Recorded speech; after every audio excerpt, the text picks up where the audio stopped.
11.6 geometric probabilities.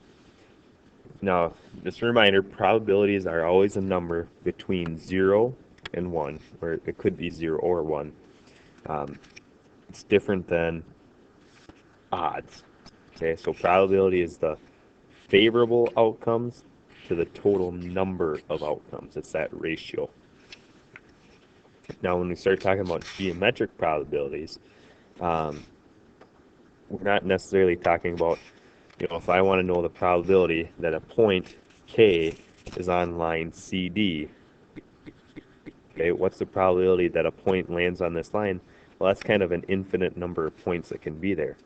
But we can do this by comparing the length of CD to the total length AB. Okay, so what's the probability that point falls on this part of the total length? Like that concept, you can also talk about the probability of point lands in a region. Okay, what's the probability of point lands in region M if it's going to land in region J? We can compare the areas, the area of region M to the total area. So in this problem, there's a board, and a beanbag is equally likely to land on any point on the target. Find the probability that the beanbag goes through one of the holes. If you think about whether the beanbag goes in the hole or not, it's the center of gravity. Okay, and if the center of gravity is kind of a point, if that point is on the inside, it falls in. If it's on the outside, it stays on the board. So the center of gravity is a point on the beanbag, and we can boil this down to whether it falls in or out by saying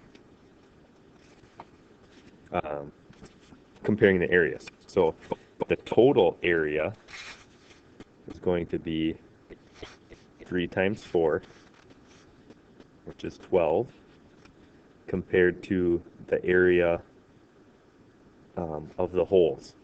So each circle is the same. Pi times the radius squared is the area of one of those, but now we have 4 holes, so we're going to multiply this by 4. Okay, so putting that into your calculator, you get 0.2617. Okay, that's the probability as a decimal. That's the same thing as 26.17. I'm going to round this up to 26.2%. Okay, either answer is fine. All right, you ride to work on a bus. The bus comes every 15 minutes, and the ride to work is 31 minutes. You arrive at the bus stop at 8:24. What is the probability that you'll be at work by 9 o'clock? So I'm going to use a number line to kind of help me figure this out. This is 8:24, and I want to be to work by 9 o'clock. I'm going to work the problem backwards a little bit and say, what's the latest I can be picked up at? So if the ride to work is 31 minutes, I need to make sure I'm picked up by 8:29. If I'm picked up at 8:29, I'll be at work at 9. So looking at it like this, if I'm picked up anytime within here, I make it to work on time. If I'm picked up, the longest it would be for me to get picked up would be a 15-minute wait. So what time would be 15 minutes from 8:29? And actually, I don't even need to figure that out, but adding 15 would be 8:39. Okay, so 15 minutes. Here, this was a wait of 5 minutes. Notice my picture's not drawn to scale, but okay, if I get picked up in 5 minutes, I'd make it to work on time, but I might have to wait 15 minutes. What's the probability of getting to work on time? It'd be 5, the length of this segment, to the total length, 15, which would be 1/3. a 33% chance, 33 1/3% chance. Your boss is probably going to be angry. Okay, you are acting on a stage shown in the diagram. In order to be seen clearly by the audience, you need to stay in the triangular portion of the stage. If you are equally likely to be on any part of the stage, what is the probability that you will not be seen by the audience clearly? So we want to know what's the probability that you're standing on here somewhere on the stage where they can't see you. So we got to figure out that area and compare it to the total area.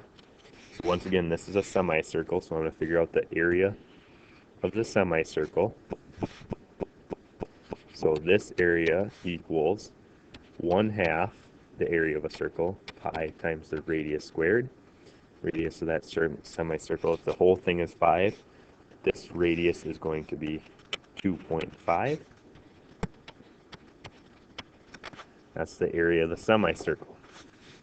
We got to compare that to the, now I'm got to find the area of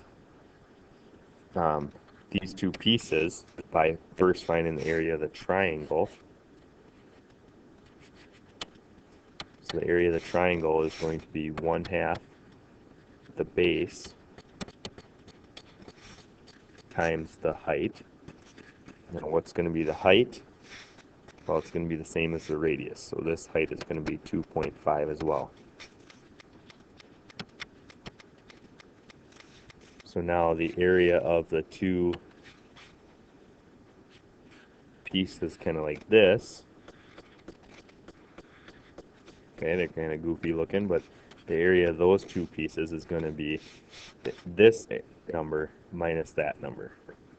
So I'm going to take a second and calculate that out. Okay, so I did some calculations, got this number and this number. And now to find the area of these pieces, I had to take the total area and subtract out the triangle.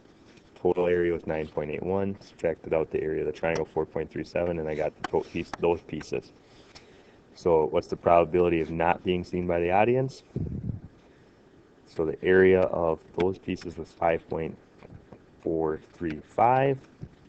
And I have to divide that by the total area, 9.81, to get my number, which is 0.554 or 55.4%. So notice that might be a pretty, more than half the time you're not going to be seen by the audience very well. If you have that idea that if you just weren't aware of that, that could affect your performance. So being aware of that, you might stay in here better and get that percentage higher. There's your homework assignment. Till mañana, iguana.